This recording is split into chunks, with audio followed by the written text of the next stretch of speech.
Ahí está. Bueno, cambiamos de tema. Sistemas ¿Qué llevas en la espalda? de... Buena pregunta, Rubén. Pues no lo sé. Academia López Parras. Sistemas de partículas. Ay, Dios. Vale. Qué bien me lo paso. Es la clase de jueves de 8 a 10. Es un aliciente de la semana, Es la motivación de la semana. Mi vida. O sea, la gente dice, hostia, pero de 8 a 10, dar una clase, qué cansado después de todo el día. Pues no, a mí esto me activa, pero una barbaridad, ¿eh? Me activa una barbaridad. Y ya, luego, si además los que venís con ganas, ya es, eso ya es la hostia. Bueno, lo que vamos a hacer ahora es ampliar lo que hemos hecho hasta ahora. Es decir, hasta ahora nos hemos centrado solo en una sola partícula, ¿vale? Ahora nos vamos a centrar en un sistema de partículas, ¿vale? ¿Cuál será la finalidad de esto? La finalidad de todo esto será estudiar lo que se conoce como el sólido rígido, ¿eh? Es decir, un cuerpo que está formado por diferentes partes de diferentes cuerpos. Por ejemplo, esta pizarra, más adelante le llamaremos sólido rígido, pero en realidad lo podemos considerar como un sistema de partículas, ¿vale? Que inicialmente empezaremos hablando de partículas puntuales y luego más adelante ya hablaremos de un sistema más continuo, ¿vale? Entonces lo primero que vamos a hacer es definir el concepto de centro de masa. Centro de masas.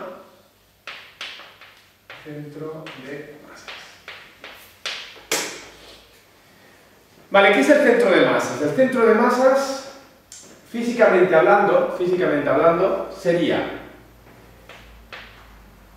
aquel punto donde todas las fuerzas que pueden actuar sobre el sistema se concentrarían en ese único punto.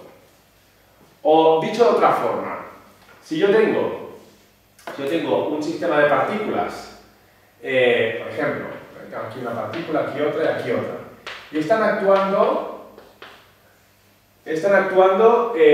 un número de fuerzas sobre cada una de ellas. Hablamos, por ejemplo, el peso, imaginaros, yo tengo aquí esta partícula, está actuando el peso, esta, pues puedo cambiar todo este sistema de fuerzas por una única fuerza actuando en un único punto. Este sería un poco, es decir, fuerza 1, fuerza 2 y fuerza 3. Si este es el centro de masas, representa que puedo cambiar todas estas fuerzas por una única fuerza actuando en este punto de aquí. O sea que aquí podría estar actuando, vamos a llamarle, la resultante, que sería la suma de todas las fuerzas en un único punto, ¿vale?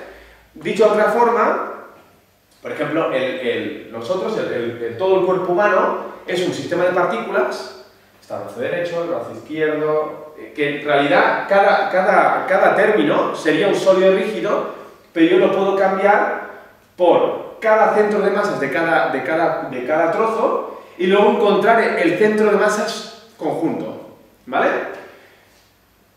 Entonces, el centro de masas, más o menos, del cuerpo humano, según depende un poco de la densidad y de otros factores, pero suele estar desplazado un poco respecto del centro, ¿vale? Creo que está un poco más abajo. Pero yo diría que está un poquito más abajo.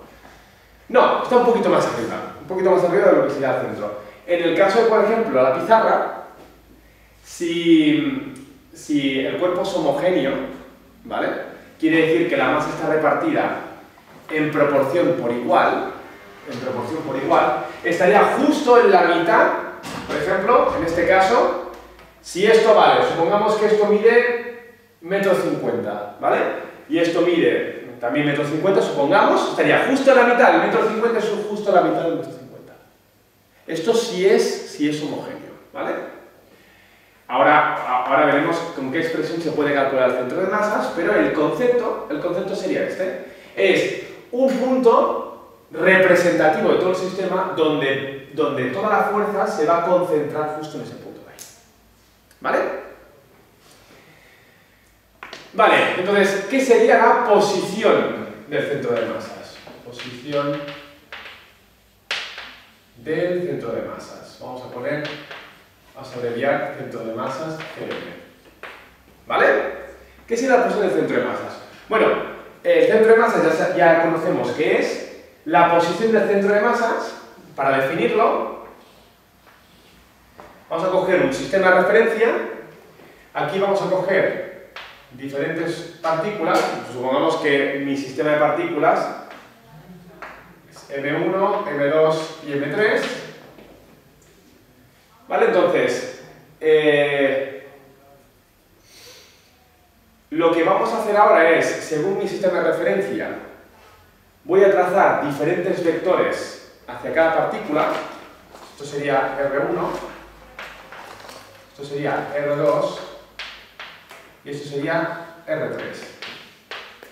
¿Vale? Es decir, tengo cada una de las masas en cada punto y trazo un vector de posición que va desde el origen de mi sistema de referencia hasta cada partícula. Hasta cada partícula. Pues bien, teniendo claro esto, definimos definición de la posición del centro de masas como el RCM, esto es el vector posición centro de masas,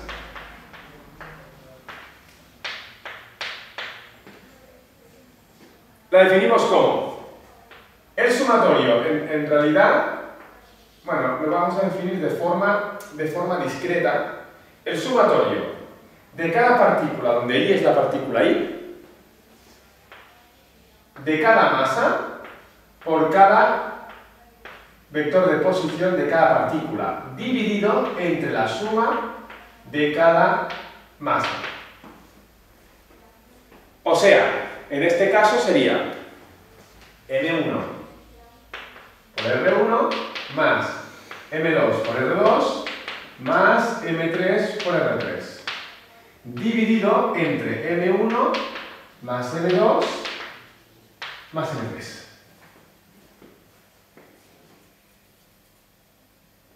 Entonces, ¿qué voy a obtener exactamente con el vector de posición del centro de masas? Lo que estoy midiendo, lo que estamos midiendo aquí, esto no deja de ser una proporción. En realidad estamos midiendo cómo está repartida la masa, respecto a un punto. Esto es lo que estamos midiendo. Así que yo solo necesito conocer cada masa, la masa de cada punto, el vector de posición de cada punto y ya está. Ya tengo ahí mi vector de posición. Sí que es verdad que en realidad, la definición del vector de posición viene dada por esta expresión de aquí. Es la integral del vector de posición por cada elemento de masa dividido entre la integral del elemento de masa. Esta es la auténtica definición. Lo que pasa es que pasamos de aquí a aquí cuando las masas son puntuales, cuando no hay una continuidad. ¿Dónde deberíamos aplicar esta expresión de aquí? Aunque ahora lo que haré es, os voy a expresar esta definición, os la expresaré según la situación que nos encontremos. Pero, en general, si yo quisiera calcular la posición del centro de masas de esta pizarra, al ser todo un sistema continuo, debería utilizar esta de aquí. Pero, si el sistema en concreto es digamos, homogéneo, puedo ajustar esta a esta. Pero cuando, por ejemplo, hagáis cálculo en varias variables, tu, Miquel, ho faràs el proper semestre, el proper quadri, y tú cuando quieras, o sea, tú cuando cojas la asignatura, básicamente. Pues tendréis que calcular este tipo de cosas. Tenéis que hacer este tipo de integrales, ¿vale? Vale, pues esto sería, digamos, en el caso de que tuviéramos masas puntuales. Si cambiamos estas masas, las cambiamos, por ejemplo, por figuras planas, fijaros cómo va a quedar la expresión. O sea, ahora yo voy a cambiar, en lugar de esto, ahora imaginaros que tenemos esto. Aquí tenemos, esto es un sistema de referencia, y aquí tengo un cuadrado, imaginaros, por ejemplo, luego aquí tengo otro, aquí tengo un rectángulo, y aquí nuevamente vuelvo a tener otro cuadrado, por ejemplo. ¿Vale? Entonces lo que hacemos es, bueno, aquí esto, para dibujarlo me va a ir bastante mal. Voy a ponerlo esto...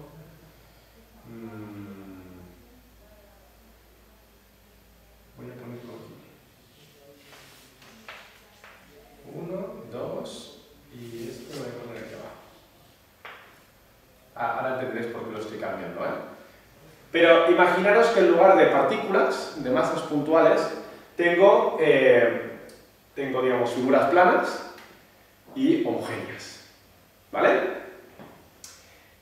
Aquí tengo, imaginaos, por ejemplo, esto es un cuadrado de lado L, esto aquí podemos llamarle, vamos a poner A, vamos a ponerle esto altura B, base A, y esto lo mismo, L y L.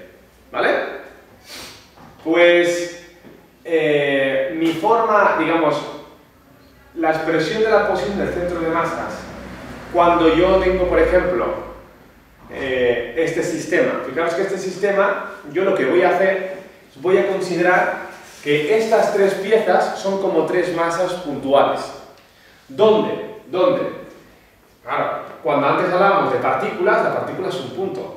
Entendemos que no tiene dimensión, ¿vale? Esta pieza sí que tiene dimensión. Entonces lo único que voy a hacer simplemente es, voy a definir, por ejemplo, esta es la pieza 1, la pieza 2 y la pieza 3, entonces 1, 2 y 3. Aquí voy a definir, esto es el vector de posición de la pieza 1, vector de posición de la pieza 2, y el vector de posición de la pieza 3. O sea, en realidad yo ya parto directamente de que cada figura homogénea conozco su centro de masas, que es justamente ese punto, y entonces a partir de mi sistema defino el vector de posición de cada una de ellas y entonces puedo ajustar esta expresión a la que os voy a poner ahora, ¿vale? El vector de posición del centro de masas, cuando en lugar de masas puntuales hablamos de figuras planas, sería exactamente lo mismo, solo que en lugar de jugar con las masas, aquí vamos a jugar con las áreas, haciendo el siguiente cambio.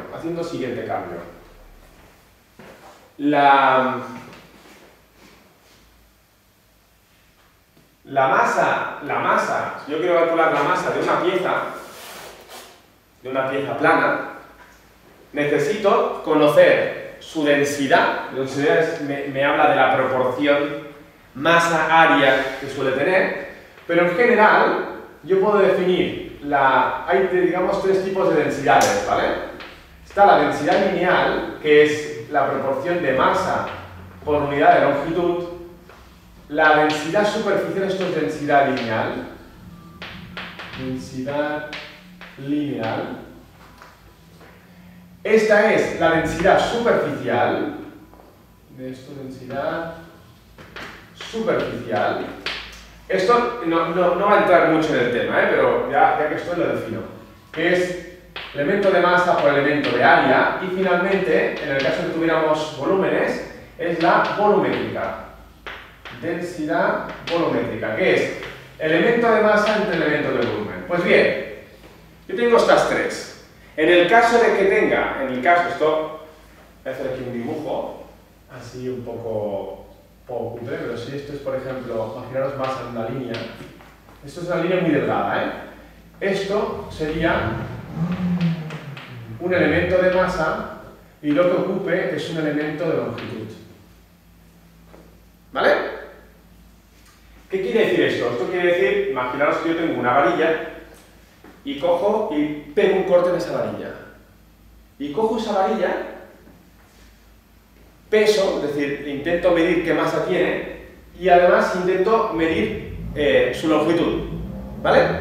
Pues definimos la densidad lineal como ese elemento de masa dividido en 3 elementos de longitud, ¿vale? Pues bien, si la proporción elemento de masa entre elemento de longitud es constante, decimos que la masa es uniforme, ¿vale? Es decir, coja yo el corte que coja, la proporción me va a quedar igual. Pero puede ir más allá. Si esta densidad es constante, quiere decir que si yo cojo toda la masa y toda la longitud y divido masa entre longitud, me dará lo mismo que si cojo un elemento de masa y lo divido entre su elemento de longitud. Esto quiere decir uniforme. Es que uniforme querrá decir que esto es igual a masa entre longitud. Esto si lambda es constante. Esto en el caso si lambda es constante. Y esto lo podemos extrapolar en más dimensiones. Por lo tanto, esto sería para una línea, esto sería para una superficie. Aquí podemos coger un pequeño elemento de área y elemento de masa. Y finalmente, en el caso de un volumen, por ejemplo, pues podemos coger un pequeño elemento. Eso es un elemento de volumen, elemento de masa. ¿Vale? Por lo tanto, tenemos estas 3 posibilidades. O nos encontramos sistemas de una dimensión, o de 2, o de 3. ¿Vale? Pues bien, ¿por qué os explico todo este rollazo, no? Esto lo estoy explicando porque lo que vamos a hacer ahora es, a partir de esta definición, voy a cambiar esta masa, cada una de estas masas, las voy a cambiar por cada una de sus densidades y por cada una de sus áreas. Pero si consideramos que la densidad es la misma, o sea, introducimos aquí que masa será la sigma por el área. Pues la masa de la partícula I será sigma por el área de la partícula I. Así que esto es sigma por A1 por R1 más sigma por A2 por R2 más sigma por A3 por R3 dividido entre sigma por A1 más sigma por A2 más sigma por A3. Otra cosa importante, si cada pieza tuviera una densidad diferente, yo aquí debería poner las sigmas diferentes, ¿eh? Pero si es la misma,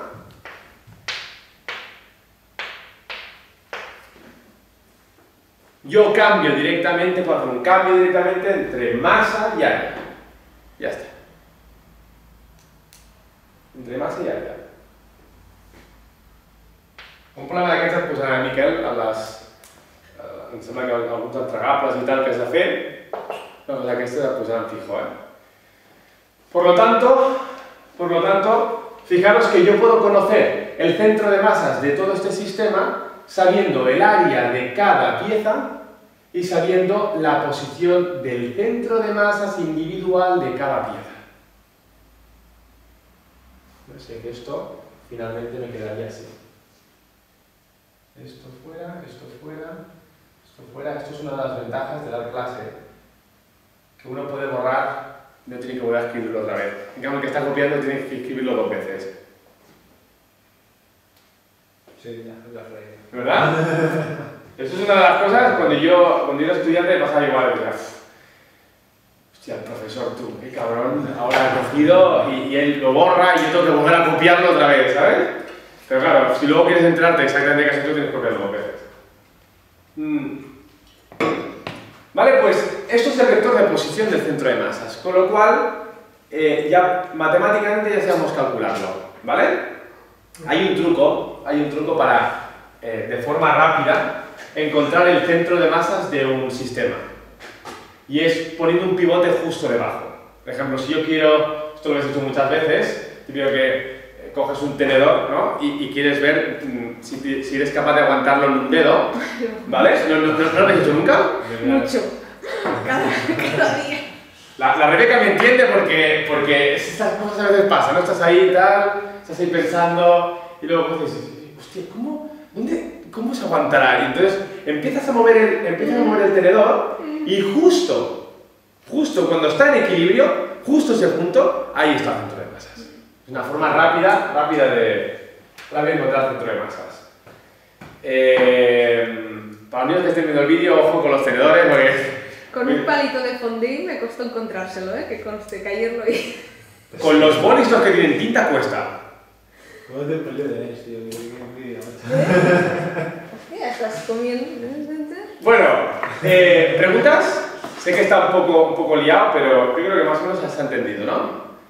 ¿Vale? Dentro de momento de esto, esta es la expresión que vamos a coger para calcular siempre la posición del centro de masas. Ahora, vayamos a calcular la velocidad del centro de masas. ¿No hacéis preguntas? ¿No? No, eso esperamos al ejercicio. Una observación. Me costó encontrárselo al pincho este de la fondue, que tiene la parte de atrás era de plástico y todo el pincho metálico. Costó, Pues, oye... o sea, es mucho más difícil que en el tenedor. Pues os propongo un reto. Para el próximo día, traigo el pincho de la fondue y vamos a ver realmente... ¿Dónde está el centro de masas? ¿Dónde está el centro de masas? Vector, velocidad del centro de masas. Hoy la clase creo que va a ser puramente teórica, O sea, ahí lo vamos a dar todo y ya la próxima semana ya haremos los ejercicios. Pero yo casi prefiero darlo así.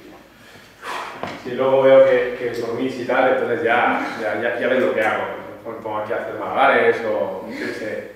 Bueno, vale, ¿cómo podemos obtener la velocidad del centro de masas? Derivando. Derivando. Ahí está. Velocidad del centro de masas. Lo vamos a definir directamente como la derivada de la posición del centro de masas respecto del tiempo.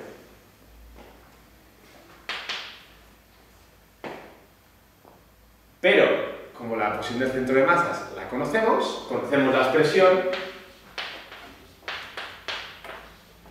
sumatorio de cada masa por cada vector de posición dentro del sumatorio de todas las masas. Y ahora es cuando nos hacemos la siguiente pregunta. A la hora de derivar este sumatorio, yo me voy a hacer la siguiente pregunta. ¿Qué es lo que va a depender del tiempo? Si la masa dependiera del tiempo y la posición dependiera del tiempo, me planto aquí, no puedo hacer nada más. Pero generalmente las masas, o al menos vamos a hacer ejercicios donde la masa no va a variar, así que este operador directamente se puede meter, o sea, este término de aquí lo sacará fuera. Y esta derivada va a derivar toda esta suma, pero claro, en toda esta suma esto pasa a ser constante. Así que directamente salta, vamos a aquella propiedad que vimos, la derivada de lambda, acordaos que era, si f de x es lambda por h de x, la derivada se salta, la lambda salta. Salta la derivación, es decir, se la esquiva completamente, que es justamente lo que he hecho aquí. Y aquí entrará directamente sumatorio de masa, y esto sería derivada del vector de posición respecto del tiempo. O sea, que esta derivada directamente lo que ha hecho ha sido aplicarse directamente en el vector. ¿Por qué? Lo que yo estoy suponiendo, el vector es una función que depende del tiempo. Vamos a poner aquí vector. ¿Vale? Por lo tanto, esto finalmente me queda. Claro, si ahora soy capaz de responder qué es esta derivada. ¿Qué es la derivada de R sub i respecto de t? Por definición. ¿Velocidad? La velocidad de cada partícula. La velocidad de cada partícula. Por lo tanto, esto es v sub i. Así que esto es sumatorio de cada masa por cada velocidad dividido entre el sumatorio de cada masa. Eso es la velocidad del centro de masas.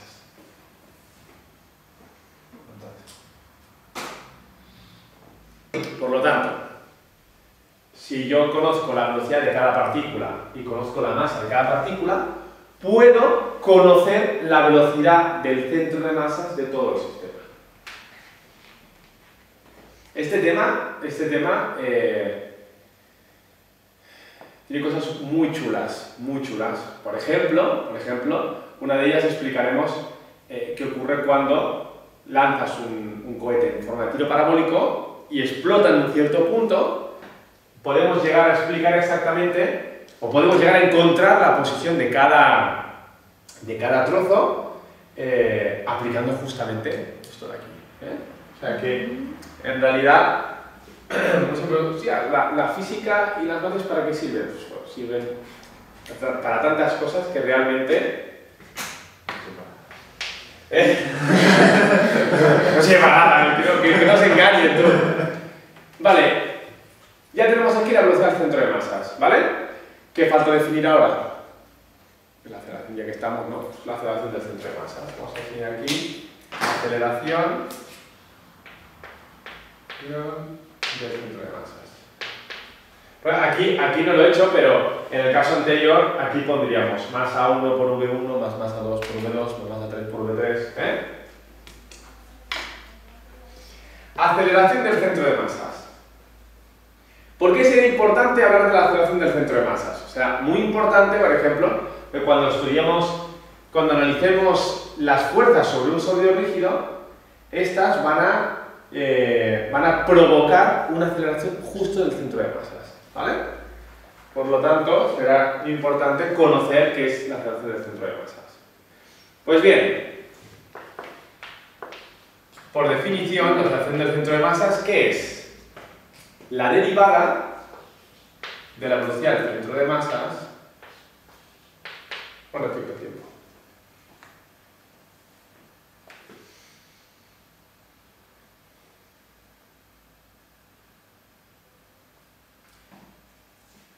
Y al mismo tiempo, la velocidad del centro de masas sabemos que viene dada por esta expresión de aquí. Así que, al igual que hemos hecho antes, podemos sacar,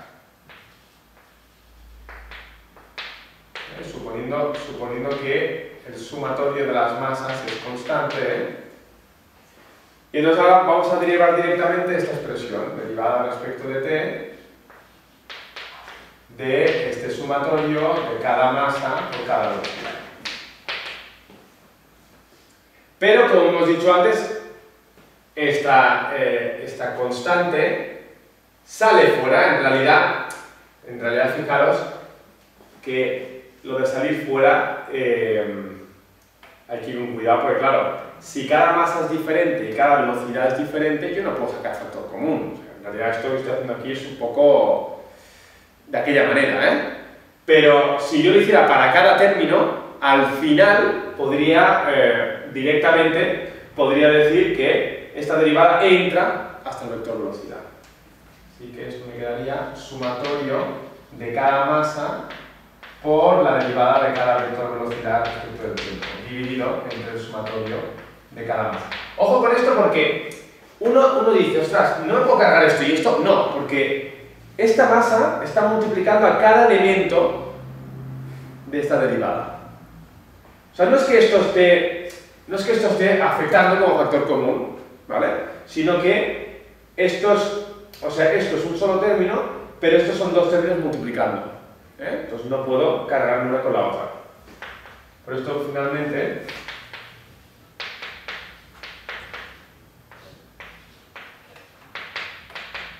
esto me queda así. Así que esto es la aceleración del centro de masas.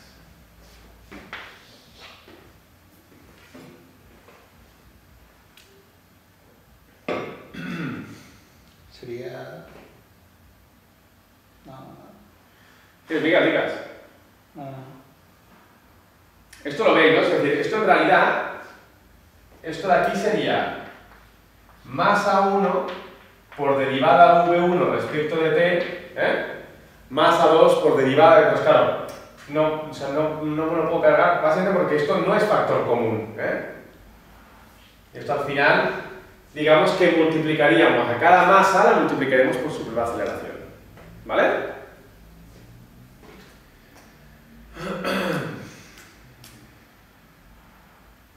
¿Preguntas? No, un momento.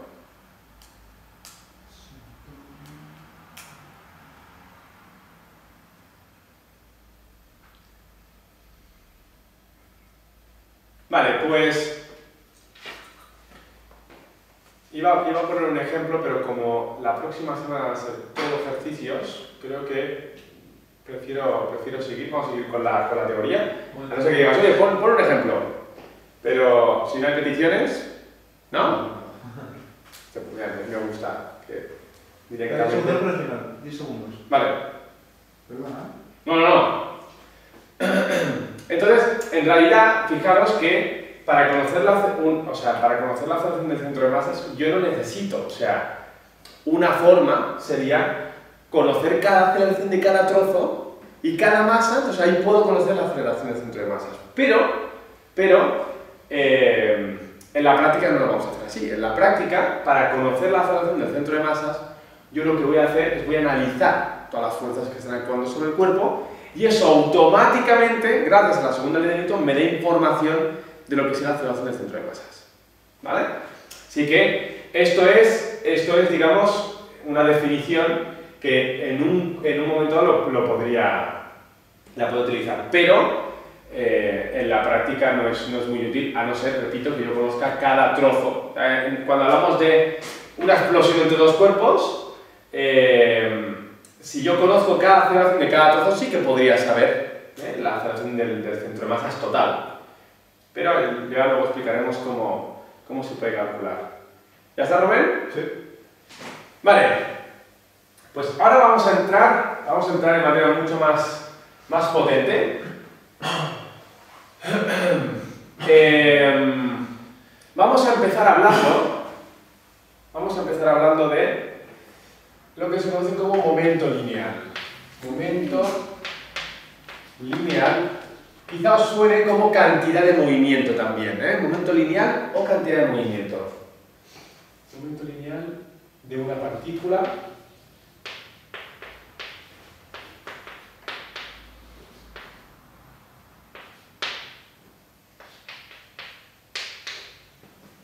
empezaremos por una partícula y luego la ampliaremos a un sistema de partículas, ¿vale? Ya que ahora que conocemos el concepto de velocidad del centro de masas,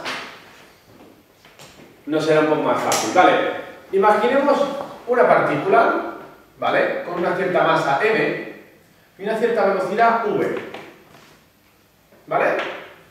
Cualquier cosa, una mosca, lanzamiento de un chicle, lo que queráis, ¿vale?